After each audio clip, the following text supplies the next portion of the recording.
Alright, what's going on everyone? It's Grim here, and today I'll be going over the full build for my Pyro. Now, I released a clip last week where I hit 7 million, but I never showed the build off, so today I'm gonna go ahead and do that for you guys. I hope to get more Pyros back into the Faser build, and heck, maybe even just get y'all into just playing a Pyro. Alright, but here we go. So in the helmet, it's the standard helmet of Akari, running the Fire Tsunami, Ashen Champion, which is really important. We were lucky with the Anomaly Echo being in that Apocalypse slot. Now Ashen Champion gives us Anomaly Power 20% for 10 seconds, stacks 5 times, and we're able to proc that twice now. And then in the chest, we're, again, Akari set, so we got arms and anomaly, so crit shots increase our anomaly power. We were lucky enough to get no resistance against the fortified in that APOC slot. Then I went ahead for the waist using danger close, more anomaly power, size matters. It's a needed mod. It comes in the lower robe of the Lava Lich, and we were lucky enough to get branded in that third slot. Now moving on to the gauntlets, we've got the Charms of the Lava Lich. I just got these, and it was rolled with power assimilation, which freed up that slot in my chest. Now I was using purple gauntlets for the longest of time till I got those. And then off to the boots of Akari, we're using the Unstoppable Force, Hellfire, and Heat Leech. Now I could try for a better rolled boots, just because Heat Leech isn't fully needed. But I just haven't gotten that better pair yet to possibly make this the best build and most polished it could be. Now, I'll go over the weapons with you guys later, more towards the end of the clip, but for now, just I hope you can sit back, relax, and enjoy and like what you see.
Damn it.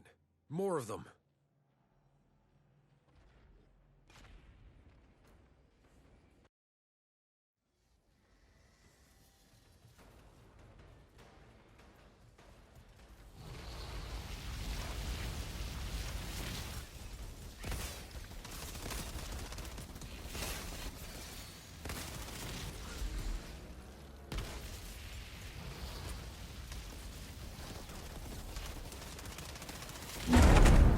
Shira, there's an elevator in this lab.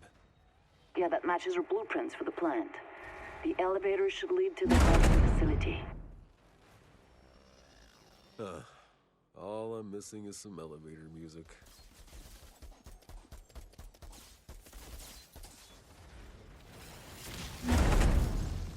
Whatever that thing is, that switch should disable it.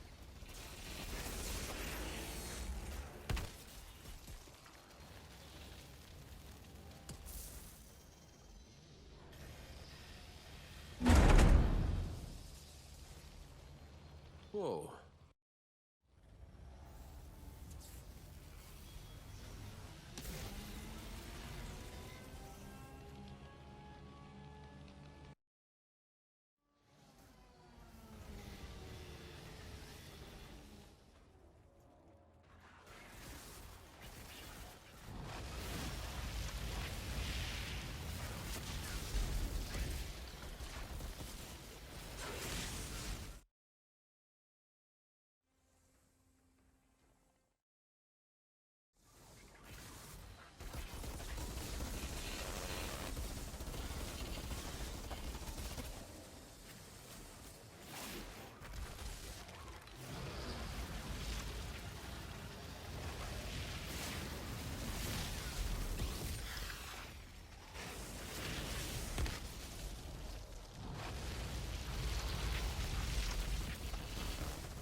Shira, about those energy spikes?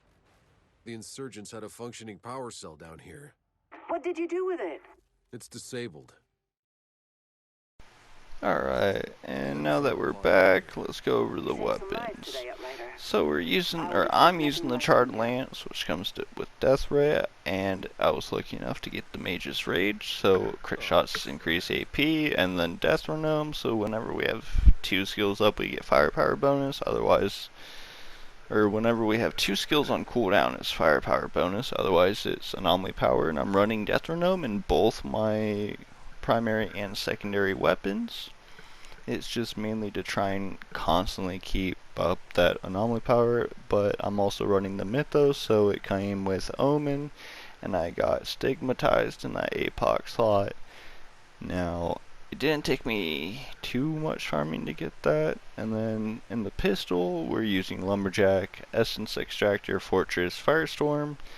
Now you don't have to use the pistol a whole lot, just swap to it for the bosses. Essence extractor's actually particularly helpful with the pyro. And I am quite sad I wasn't ever able to proc or get fully buffed close to the 35 mil point again. And then here we are in the skill tree, you know, full middle, ascension. So what I did is I went straight into anomaly power, and then into the cooldown reduction, back up into anomaly damage, and then over into resistance piercing, and then down into armor piercing because those feed into the build. And then you can either go into the status effect or damage against elites next. It's kind of a personal preference, but yeah. And then I'll show off the PAX points here shortly. Ignore the 20. I obviously don't have all of them equipped, just the 5. But melting point, scorched flesh. Now convection is really busted for us ability based pyros. Super nice. Furnace, so we get more status power for every time we inflict a burn, and then our burn duration is just increased by 500%, and each burn tick just ticks for that little more. It's ooh so sweet. Alright, well here we'll go ahead and let this wrap up, and I'll let that be the end of my voice for the night. This will just cut to or display the damage and everything, and it'll show like this is a really good build, but it's also meant for that group play, because for solo it's just so hard to kind of stack all those buffs. I mean, you can get there, yeah, no issue, and even more so in trials because it's trials, and well, World Slayer is cracked. But yeah, thank y'all for watching. Hope you enjoyed.